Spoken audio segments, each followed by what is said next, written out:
My name is Eddie St. Jean, and again, we're here up in the bathroom, and my project today is to replace an existing toilet seat. A lot of times people will replace them. Sometimes plastic seats will crack, sometimes painted wood seats will split, okay, and certainly that's not good. And the third thing would be that people are looking to try and get to and sanitize that hinge section of the seat where things really get kind of gross over the course of time. Now, when thinking about the project, I could probably run out and just get a simple white seat and put it down, but I thought maybe I'd take the opportunity to see if I couldn't improve and upgrade. So what I was able to do with a Plumbtech seat, I was able to get the number 260, okay, which is a premium seat, and basically offers me a slow close option as far as the seat goes when it's in the upright position. Number two, it offers, okay, a quick change opportunity, which we'll show you a little later in terms of being able to clean it, okay, without having to uninstall and reinstall the toilet from scratch.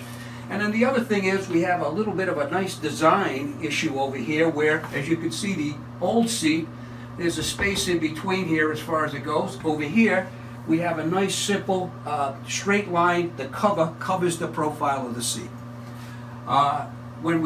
To get started with this, everybody needs to know one question, okay, the answer to one question. Do you have a round front toilet or do you have an elongated? This is a round front, okay, and you can tell by the curvature of the china that it's certainly circular, and the other kind would be elongated, which basically is more oval shaped. You can really, there's no question you can tell the difference. White makes it easy. If it's a colored piece of china, then what has to happen, you really need to know the manufacturer, and you need to kind of know what they call that color so that you can get to a color chart and you can make sure that if you like the design of this particular toilet seat, and if you have a Kohler toilet and you have a Kohler color, then you can go to Plumbtech in their cross reference sheet and be able to pick out the color that will match that Kohler fixture that you have. Okay, so here we are with the existing seat that's on the piece of china. I've taken the liberty of taking the bolts off so the seat is loose. I've also done the necessary cleaning and sanitization of the china itself. So now basically I'm taking the seat off, exposing the round front bowl.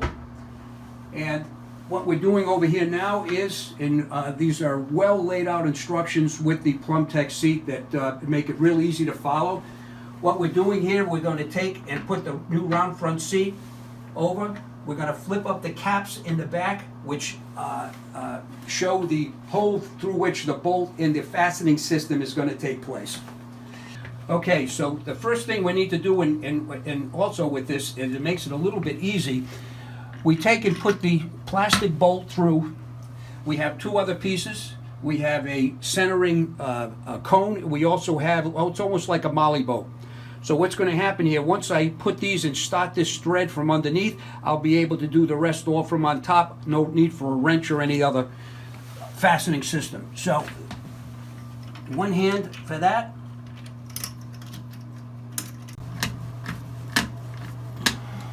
So now we have the seat has been fully installed. It looks great. Now, one feature that I wanted to try and get involved with to try and aid in the future with cleaning. Now, should this be 6 months down the road and it's time to clean, we simply pop up the seats, the hinge covers, and now what we can do is the seat comes off. So now we can take and clean this with chlorine, with wipes or whatever, and we're done with that. We come back over, we slip the seat back on, and we're done. Well, our project seems to be done. It worked out pretty well. As you can see, it's pretty quick. The seat, has come down, and so in closing, I would like to say thanks to Plumbtech, because now this is the best seat in the house.